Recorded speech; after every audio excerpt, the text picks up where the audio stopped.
What's up guys, this is your boy Hassan here, back with another vlog. Hope you all guys are doing good, because I'm doing better than ever. Pakistan में YouTube से कितने पैसे आ जाते हैं? Pakistani YouTubers की earning कम क्यों है? और मैं कितने कमा लेता हूँ? सब बताऊँगा, बस ये वीडियो एंड तक देखो।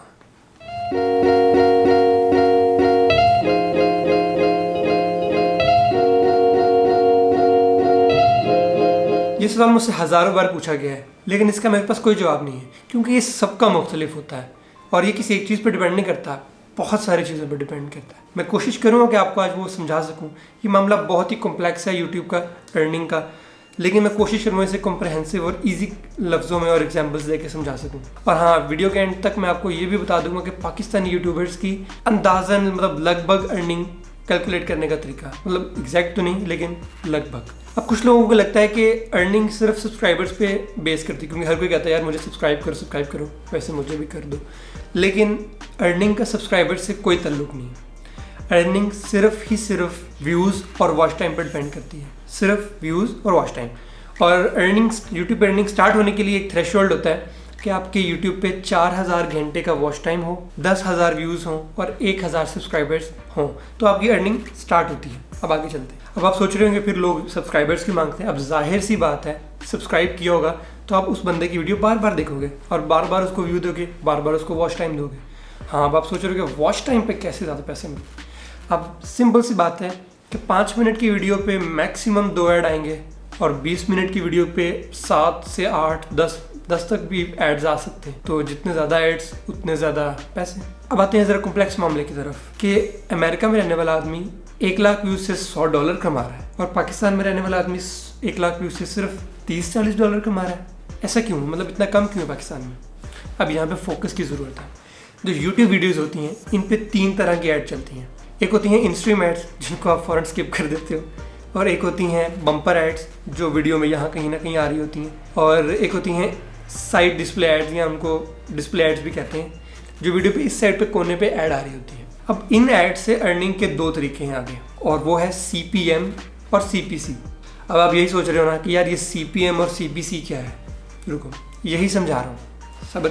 सबसे पहले आते हैं CPM पे, यानी कि कॉस्ट पर 1000 इंप्रेशंस। यानी कि जो आपकी इन डिस्प्ले ऐड है जो साइड पे आ रही है, या फिर जो बम्पर ऐड है, या फिर जो इन स्ट्रीम ऐड है, जब उसको 1000 व्यूअर्स ने देख लिया, सिर्फ देखा, मतलब उसे इंटरेक्ट नहीं किया, सिर्फ उनकी नज़रों से गुजर गई, तो वो एक व्यू काउंट हो गया और उन 1000 व्यूज़ पे उतने पैसे मिलते हैं। उसे कहते हैं CPM, यानी कि $1 आपको 1000 दफ़ा वो ऐड दिखने पर मिलेगा। फॉर एग्जाम्पल, हम एग्जाम्पल ले रहे हैं, और ये भी वेरी करता रहता है, मैं भी आगे बताऊँगा। अच्छा, अब दूसरा तरीका होता है CPC। इससे आपकी अर्निंग काफ़ी ज़्यादा होती है, यानी कि कॉस्ट पर क्लिक। यानी कि जो ऐड जो साइड डिस्प्ले पे आ रही थी, या फिर जो इन स्ट्रीम आ रही थी वीडियो के पहले, या वीडियो के सेंटर में एक ऐड चली, या फिर एक बम्पर ऐड जो साइड पे आ रही होती है, नीचे आ रही होती है वीडियो के, उस पर अगर किसी ने क्लिक कर दिया उस लिंक पे, उसको लगा यार ये तो बहुत अच्छा प्रोडक्ट है, तो जब उसने क्लिक कर दिया तो कॉस्ट पर क्लिक का रेट लगेगा उसको, यानी कि $1 आपको मिलेगा जब वो व्यूअर को वो ऐड पसंद आएगी और उसके लिंक को खोलेगा वो। और ऐसा बहुत कम होता है।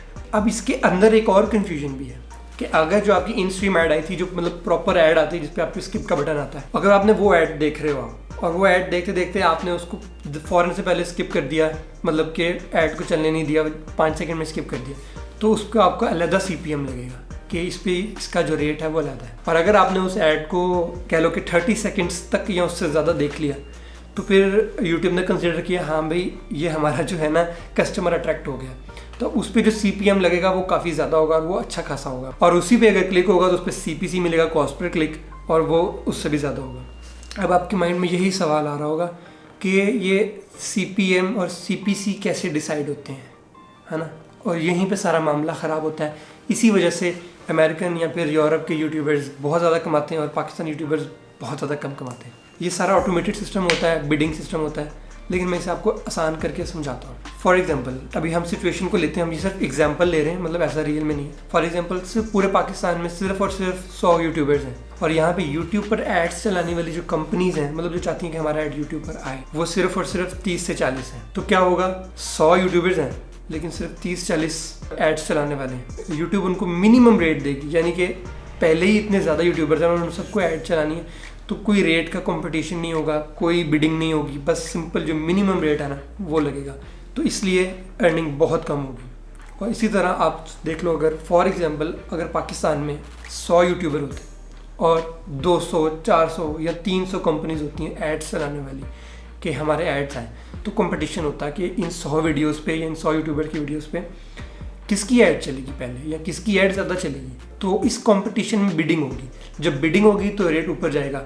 फॉर एग्जांपल जहाँ पे पहले $0.1 मिल रहा था CPM, वहाँ पे CPM चला जाएगा $1 पे या $2 पे, या हो सकता है $10 पे भी चला जाए, कुछ कंट्रीज में होता है। अब ये देखें, अब पाकिस्तान है, यहाँ पे अभी भी बहुत कम कंपनीज हैं जो यूट्यूब पर एड्स चलाई हैं, क्योंकि अभी भी यहाँ पे टीवी की एड्स ज़्यादा चलती हैं। और उसके बाद पाकिस्तान सिर्फ एक लोकल मार्केट है, यहाँ पे कोई भी इंटरनेशनल काम नहीं होता है, तो इस वजह से यहाँ पे सिर्फ पाकिस्तान की ही कंपनीज एड्स चला रही है। मुश्किल से नेटफ्लिक्स आ जाती है कभी कभी ऐड, लेकिन बाहर फॉर एग्जांपल आप अमेरिका ले लो, US ले लो या यूरोप ले लो, वहाँ वो एक इंटरनेशनल मार्केट्स हैं, वो डेवलप्ड कंट्रीज़ हैं, वहाँ पर पूरी दुनिया अपने प्रोडक्ट को एडवर्टाइज करना चाहती है, तो इसलिए वहाँ पे एड्स का कंपटीशन बहुत ज़्यादा होता है। जब वहाँ से एड्स के लिए कंपनीज अप्लाई करती हैं और वो वीडियोस के लिए जाती हैं, तो इतना कंपटीशन होता है कि किसकी ऐड ज़्यादा चलेगी, तो उसकी वजह से जो रेट्स होते हैं वो ऊपर चले जाते हैं। जिस तरह उबर पे होता है आपके साथ, उबर ड्राइवर्स कम हो और उबर पर जाने वाले लोग ज़्यादा हों, तो आपका प्राइस ऊपर चली जाती है, सर्च लग जाता है। जो लोग उबर यूज़ करते हैं उन्हें पता होगा। इसी तरह अगर आपके कंपटीशन ज़्यादा हो तो यूट्यूब पे रेट ऊपर चला जाता है। अब पाकिस्तान, इंडिया, बांग्लादेश, अफगानिस्तान, यहाँ पे तो कोई रेट है ही नहीं, क्योंकि यहाँ पे एड्स बहुत कम चलती हैं, कंपटीशन नहीं है इतना। अभी फ्यूचर में हो जाएगा इंशाल्लाह, बट अभी नहीं है। अब आप ये सोच रहे हो कि मैं अपनी कंट्री को अमेरिका सेट कर लेता हूँ, यूट्यूब चैनल बना लेता हूँ तो मेरी अर्निंग बहुत ज़्यादा होगी। नहीं ऐसा बिल्कुल नहीं होने वाला। अर्निंग आपके कंट्री पर डिपेंड नहीं करती कि आप अमेरिका से वीडियोज़ बना रहे हो, आप पाकिस्तान से वीडियोस बना रहे हो। आप डिपेंड करता है कि जो आपकी व्यूअर है, क्योंकि जो एड्स कंपनीज चला रही हैं उनका मेन टारगेट व्यूअर है, तो वो ये देख रही हैं कि व्यूअर कहाँ का है, और व्यूअर की बेस पे एड्स के रेट ऊपर नीचे होंगे। फॉर एग्जांपल मैं पाकिस्तान में वीडियो बना रहा हूँ, अगर मेरी वीडियो को अमेरिका के लोग देख लें तो उसी वीडियोज़ पे मुझे रेट अमेरिका वाला ही मिलेगा, और अगर मेरी वीडियोज़ को पाकिस्तानी लोग देखेंगे तो मुझे जो उसका रेट है वो पाकिस्तान का लगेगा, जो बहुत कम होगा। अब ये उर्दू हिंदी वीडियोज़ हैं, अब ये तो बहुत ही मुश्किल है कि कोई जर्मनी से बैठ के देखें, या कोई अमेरिका से देखें, या कोई ऑस्ट्रेलिया से देखे, या कोई लंदन से देखे। बहुत कम ऐसा होता है, वो भी हमारे जो ओवरसीज होते हैं पाकिस्तानी इंडियंस वही देखते हैं। और इसी तरह अगर कोई अमेरिका में बैठ के या फिर लंदन में बैठ के वीडियोज़ बना रहा है,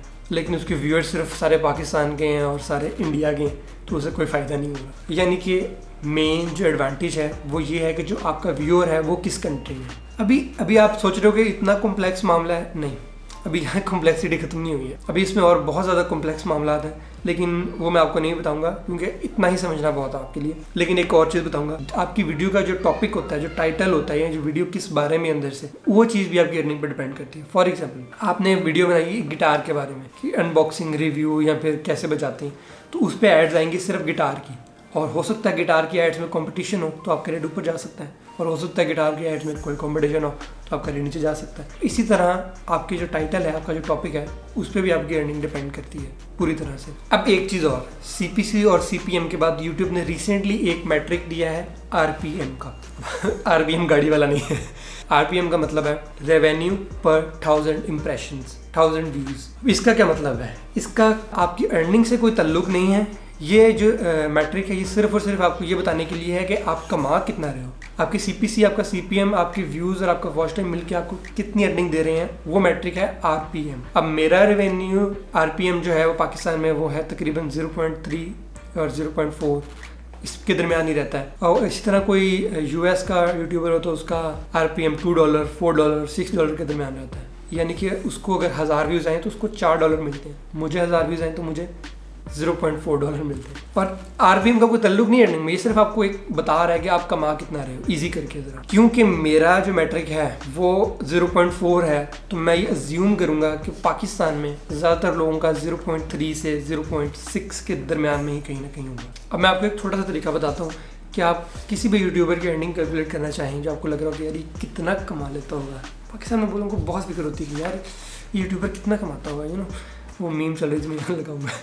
एक वेबसाइट होती है socialblade.com, आप वो वेबसाइट खोलें और उस वेबसाइट पे जो अर्निंग आ रही होगी उसको बिल्कुल मत देखना, क्योंकि वो US के हिसाब से होगी।